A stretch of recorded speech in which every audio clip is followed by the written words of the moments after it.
بسم اللہ الرحمن الرحیم الحمدللہ، یعنی ہماری تلاوت کا آغاز سورہ حجر سے اور 14ویں پارے کے کچھ پہلے ایک آیت سے ہمارا آغاز ہوا۔ سورہ حجر، حجر ایک وادی کا نام ہے جس پر اللہ کا عذاب آیا، اور اسی نسبت سے اس سورت کا نام سورہ حجر ہے۔ اللہ کے کلام کی عظمت کا تذکرہ ہے، اور کل بارگاہ خداوندی میں ایمان کی قدر و قیمت دنیا اپنی سر کی آنکھوں سے دیکھے گی کہ کفار حسرت کریں گے کاش کہ ہم مسلمان ہوں، لو کانوا مسلم، ہائے کاش کہ ہم مسلمان۔ اور کہیں قرآن میں بتایا ہمارے حسرت کے انگلیاں چبا لیں گے۔ اللہ تعالیٰ نے ایمان دے دیا، بس اس میں خاتمہ ہو جائے تو بڑی خوش نصیبی ہے۔ ہر جگہ کی منڈی الگ ہوتی ہے، دنیا کی منڈیوں میں درہم دنانیر کی بڑی قیمت ہے، اسٹیٹس عہدوں کی بڑی قیمت ہے۔ کل کی زندگی کے اندر جو قیمت لگے گی وہ ایمان کی لگے گی۔ ایمان اسلام کے پاس کتنا بڑھیا ہے کس کے پاس۔ تو کفار حسرت کریں گے۔ پھر اللہ کے نبی کو تسلی ہے کہ ہر امت میں ایسے بد نصیب لوگ گزرے ہیں جو پیغمبروں کا مذاق اڑایا کرتے تھے، پیغمبروں کو مجنون کہا کرتے تھے۔ ہم نے انہیں ہلاک کیا ہے۔ آپ کو اللہ نے قرآن جیسی کتاب دی ہے، اور یہ قرآن کی حفاظت کی ذمہ داری بھی اللہ نے خود لی ہے۔ آسمان سے پہلے بھی کتابیں آئیں، لیکن ان کی حفاظت کی ذمہ داری اللہ نے انسانوں کے سپرد کر دی۔ قرآن کی حفاظت کی ذمہ داری اللہ کریم نے خود لی ہے۔ قیامت تک کا عقیدہ دین یہی ہے، اور دین کی بنیاد قرآن ہے، تو اس لیے اللہ نے اس کی ذمہ داری بھی خود لی ہے۔ اور اس کی حفاظت کی شکلیں آج ہم خود دیکھتے ہیں کہ ایک بچہ مادری زبان کے چند اوراق اس کے لیے یاد کرنا مشکل ہے، اور پورا قرآن اپنے سینے میں محفوظ کر لیتا۔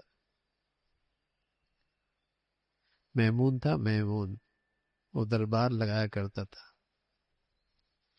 تو اپنے دربار میں کبھی کبھی اہل علم کی مجلس بھی لگایا کرتا تھا، اور اس میں آزادی تھی، جو بھی آ جائے۔ تو ایک دن اس میمون نے، بادشاہ تھا، اس نے مجلس لگائی، ایک اجنبی آدمی آیا تھا بھی، صاحب وجاہت، سب سے ممتاز، صلاحیتیں بھی بہت اچھی لگ رہی تھی۔ جب مجلس ختم ہوئی تو میمون نے اسے بلایا، کہنے لگے آپ نے کہا تم اسرائیلی ہو، یہودی ہو؟ کہاں بھی سے یہودی ہو۔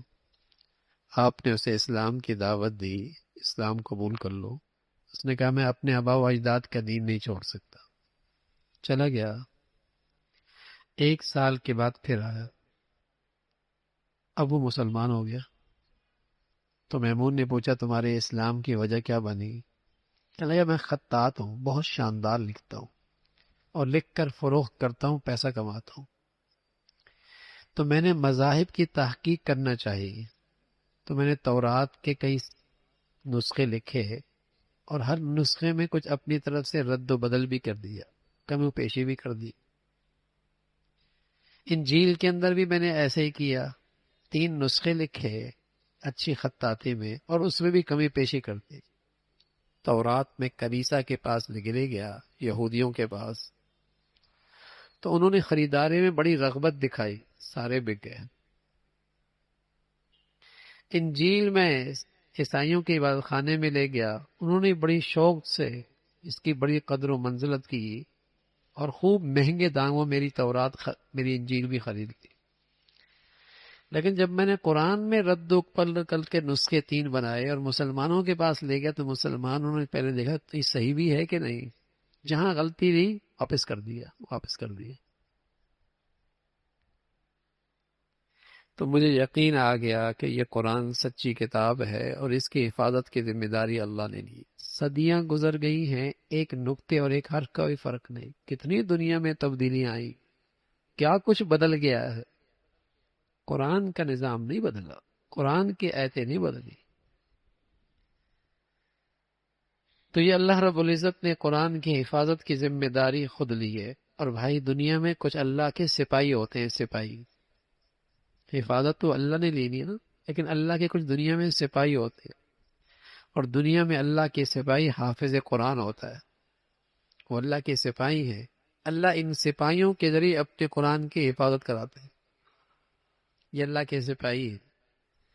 اور جب چونکہ اللہ کے سپاہی ہیں تو اللہ خود حافظ ہے، دنیا ان سپاہیوں کو بھی حافظ کہتی ہے، اللہ کا اپنا نام ہے حافظ۔ اور دنیا میں جو اللہ کی فوج ہے اور سپاہی ہیں جو اس قرآن کو اپنے سینے میں محفوظ رکھتے ہیں، اللہ ان کا نام بھی حافظ رکھتا ہے، کیا یہ حافظ ہو گئے؟ تو اللہ کا وعدہ ہے ہم اس قرآن کی حفاظت کریں گے۔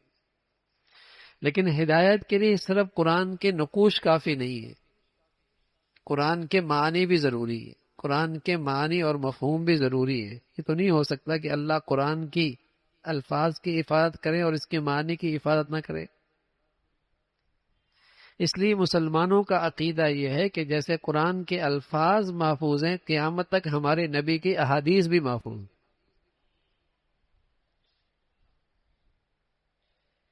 اس لیے کہ احادیث قرآن کے معنی ہیں، قرآن کا مفہوم ہے، قرآن بغیر حدیث کے نہیں سمجھا جا سکتا۔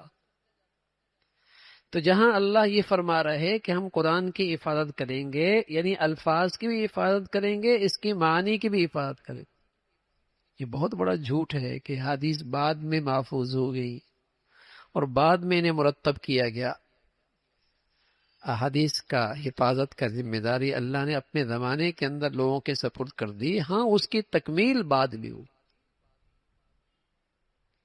تو جس طرح قرآن کی حفاظت کے لیے اللہ نے حفاظ اور قراء کو پیدا کیا اور ان سے اللہ نے خدمت لی ہے، اسی طرح حدیث کی حفاظت کے لیے اللہ رب العزت نے محدثین، جنہوں نے حدیث کی حفاظت کی ہے، اللہ رب العزت نے انہیں کھڑا کر دیا۔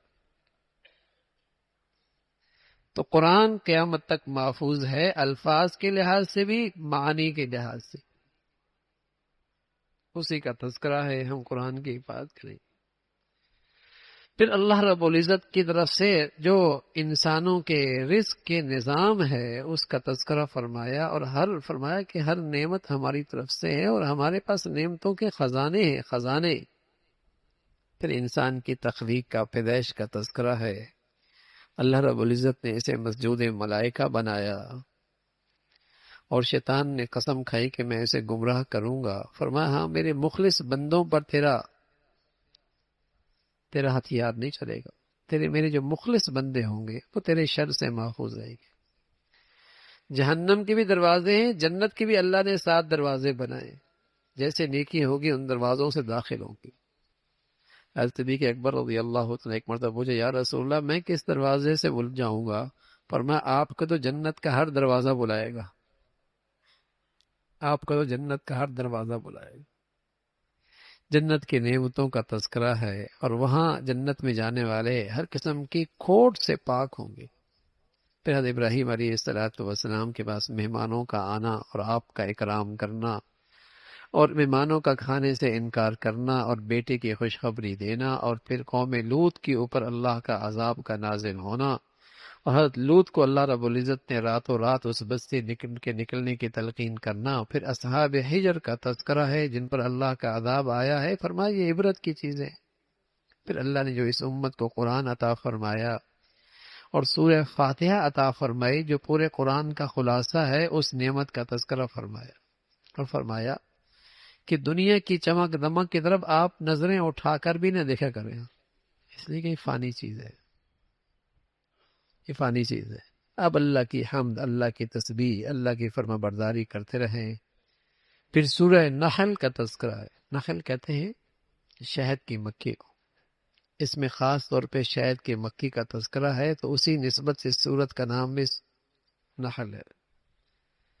فرمایا اللہ کا حکم آئے گا، قیامت آئے گی، جلدی نہ کرو، جلدی نہ کرو۔ اللہ کی قدرت نہیں دیکھتے کس طریقے سے اللہ رب العزت نے مخلوق پیدا فرمائی، چھپائے پیدا فرمائے، جانور پیدا فرمائے، جن کو تم گوشت کھاتے ہو، ان کو سامان کے لیے استعمال کرتے ہو، سواریوں کے لیے استعمال کرتے ہو، اس نے زمین و آسمان کا یہ سارا نظام تمہارے لیے مسخر کر دیا، سورج چاند زمین یہ ساری فضا تمہارے لیے مسخر کر دی، اس کی قدرت دیکھو، اور کتنی نعمتیں اس کی ظاہری باطنی اس اللہ کی، اگر تم نعمتیں شمار کرنے پہ آؤ تو اس کے نعمتیں شمار نہیں کر سکتے۔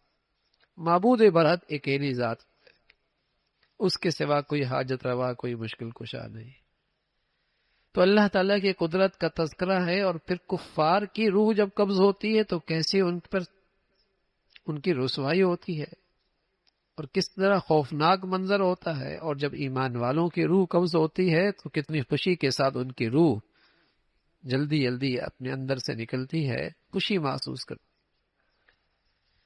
تو موت کے بعد نتائج شروع ہو جاتے ہیں، موت سے پہلے نہیں۔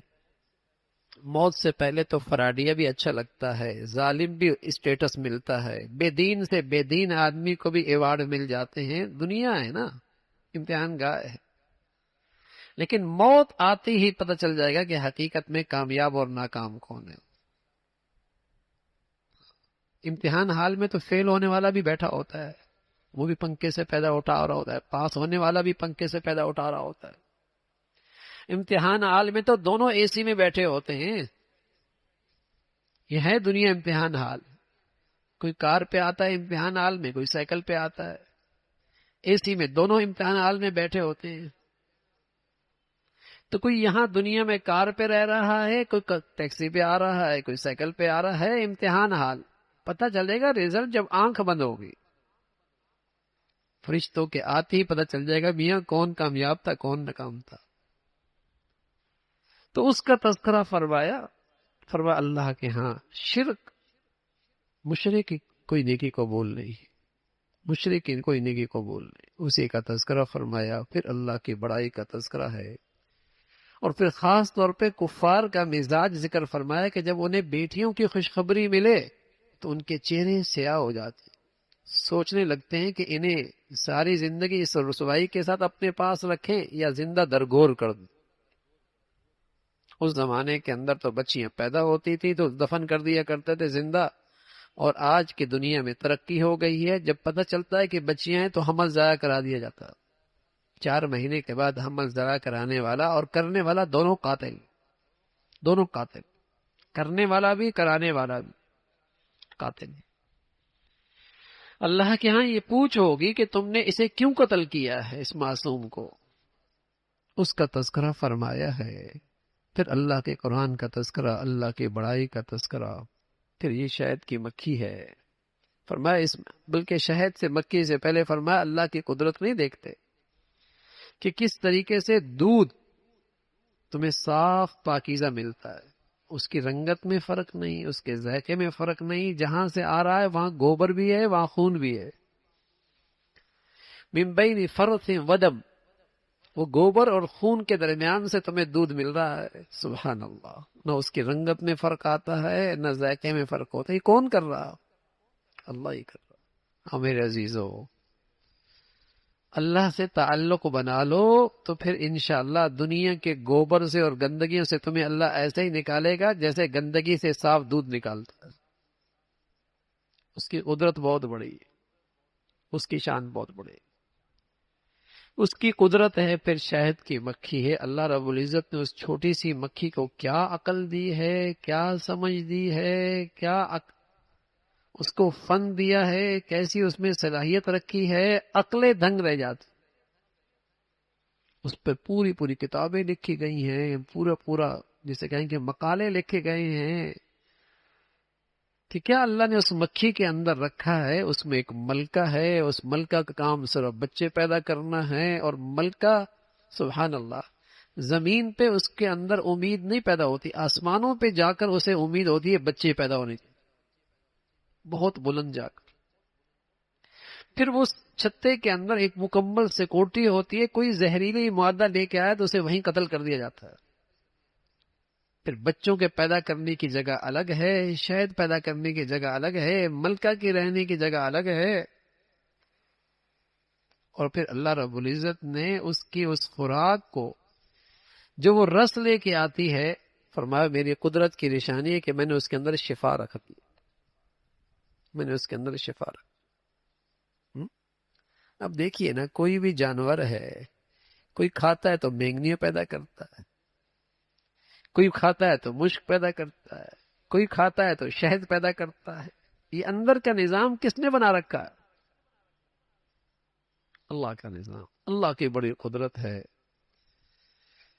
تو فرمایا اللہ رب العزت کو پہچانو۔ پھر اللہ رب العزت نے قرآن مجید کی ایک آیت ہے اور بہت جامع آیت، حضرت عمر ابن عزیز کے زمانے کے اندر سے ہر خطیب جمعے کے دن اس آیت کو پڑھتا ہے۔ ان اللہ یأمر بالعدل والاحسان وایتاء ذی القربى وینہی عن الفحشاء والمنکر۔ ہر خطیب جمعے کے دن اس کو پڑھتا ہے۔ 3 چیزوں کو روکا اور 3 چیزوں کی تلقین فرمائی۔ تلقین فرمائی کہ عدل سے کام لو، اللہ کے معاملے بھی میں انصاف کرو، مخلوق کے حق میں بھی انصاف کرو، انصاف سے کام۔ کم از کم درجے کی انسانیت ہے کہ میری ذات سے کسی پہ ظلم نہ ہو، زیادتی نہ ہو، کم از کم درجے۔ اعلیٰ درجہ کیا ہے؟ عدل سے بڑھ کر احسان کرو، کچھ زیادہ دو، کچھ زیادہ خیال رکھو، جو تمہارا خیال نہ رکھے تم اس کا بھی خیال رکھو، احسان کرو، رشتہ داروں کی رعایت رکھو، برائیوں سے روکا، منکر سے روکا، گناہ سے روکا، سرکشی سے روکا، بے حیائی سے روکا، ان سے باز آ جاؤ۔ اپنی قسمیں، جھوٹی قسمیں مت کھاؤ، اس لیے کہ جھوٹی قسمیں کھانے سے بسا اوقات اس کو ذریعہ بنانا دھوکہ دینے کا، بس اوقات خطرہ ہے کہ اس سے ایمان ہی سلب نہ ہو جائے، اس کا تذکرہ فرمایا۔ اور پھر فرمایا کہ جو آدمی صحت مند ایمانی زندگی اختیار کرے گا، صحت مند ایمانی زندگی اختیار کرے گا، اللہ تعالیٰ اسے حیات طیبہ دنیا میں نصیب فرمائے۔ جیسے کھیت کا بیج ہوتا ہے نا، تو اس بیج کے لیے کچھ موسم خزاں ہوتے ہیں، کچھ موسم بہار ہوتے ہیں۔ تو ایمان کے بیج اور درخت کے لیے بھی یہ رمضان موسم بہار ہے۔ اپنا ایمان صحت مند بنا لو، مزے کی زندگی ہو جائے گی۔ حیات طیبہ، اللہ کا وعدہ ہے کہ میں تمہیں اس دنیا میں حیات طیبہ دوں، اور حیات طیبہ میں 3 چیزیں ہوتی ہیں۔ ایک، اللہ دل کا سکون اور اطمینان نصیب فرما دیتے ہیں۔ دوسرا، اللہ رب العزت دل کی بھوک مٹا دیتے ہیں، دل کی بھوک مٹا دیتے ہیں۔ اصل بھوک اندر کی ہوتی ہے، اصل فقر اندر کا ہوتا ہے، اور اصل دولت مندی بھی اندر کی ہوتی ہے۔ ہمارے نبی فرمایا کرتے تھے الغنی غنی النفس، اصل دولت مند وہ ہے جس کا دل غنی ہو جائے۔ تو حیات طیبہ کی برکت سے اللہ دل کا اطمینان، سکون نصیب فرماتے ہیں، اور اندر بھوک مٹا دیتے، غنی بنا دیتے۔ اور تیسری چیز، حیات طیبہ میں اللہ رب العزت محبت اور عزت کا ماحول نصیب فرماتے ہیں۔ اب بتائیے، کسی کو سکون مل جائے، کسی کو غنا مل جائے، کسی کو عزت مل جائے، اور اس دنیا میں کیا چاہیے؟ ساری دوڑ دھوپ تو انہیں 3 چیزوں کے لیے آدمی کر رہا ہوتا ہے، اور پھر ملتا پھر بھی نہیں ہے۔ تو صحت مند ایمانی زندگی کا اس دنیا میں یہ انعام ہے، اسی کا تذکرہ فرمایا۔ پھر اللہ کا قرآن، اس کی عظمت کا تذکرہ، اور فرمایا جو ایمان لے کے آتا ہے اور دل سے لے کے آتا ہے، اللہ رب العزت اس ایمان کی بڑی قدر کرتے ہیں۔ ہاں، کوئی آدمی مجبوراً اسے زبان سے کلمہ کفر کہلوایا گیا، لیکن دل میں اس کا ایمان موجود ہے، تو اس کا ایمان کا اعتبار ہے۔ ہاں، اگر دل سے کفر پہ راضی ہے تو پھر اس کا ایمان کا ادب ہے، اس کا تذکرہ فرمایا۔ پھر اللہ رب العزت نے ایک مثال دی کہ ایک بستی ہے، اللہ رب العزت کا اللہ نے اسے امن بھی دیا، اطمینان بھی دیا، اور ہر طرف سے معاشی خوشحالی بھی دی۔ امن، باہر کے دشمن کا ڈر کوئی نہیں، اطمینان، اندر خوف کوئی نہیں، معاشی ضروریات بھی اللہ نے آسانی سے پوری کر دی۔ لیکن اس قوم نے ناشکری شروع کر دی، اللہ کی نعمتوں کی ناشکری کی، پھر اللہ نے اسے عذاب دیا۔ عذاب یہ دیا، اس کا اطمینان چلا گیا، امن چلا گیا، اور معاش مشکل ہو گیا، معاش مشکل ہو گیا۔ فقر کا لباس سب نے پہن لیا، ہر ایک اندر سے نہ شکر ہے، کچھ نہیں ہے، کچھ نہیں ہے، کچھ نہیں ہے، کل کیا ہوگا، نہ جانے آئندہ کیا ہوگا، ہر شخص اندر سے خوف زدہ ہے۔ نہ شکری کی یہ سزا اللہ اس دنیا میں عطا فرماتے ہیں۔ اس کا تذکرہ فرمایا، پھر حضرت ابراہیم علیہ السلام کی شان اور مرتبہ، پھر اس بات کا تذکرہ فرمایا اللہ اپنے حبیب صلی اللہ علیہ وسلم سے کہ آپ لوگوں کو اللہ کی طرف بلائیں، اچھی طریقے سے بلائیں، حکمت سے بلائیں، اور بلا وجہ بحث مباحثہ نہ کریں۔ اللہ رب العزت کی سنت یہی ہے، جو آدمی تقوی اختیار کرے گا، نیکی اختیار کرے گا، اللہ کی مدد اور نصرت اس کے ساتھ ہوگی۔ اللہ رب العزت ہمیں بھی تقوی اور نیکی کی زندگی نصیب فرمائے، اور ہمیشہ اپنی مدد اور نصرت کے سائے میں زندگی عطا فرمائے۔ وآخر دعوانا الحمد للہ رب العالمین۔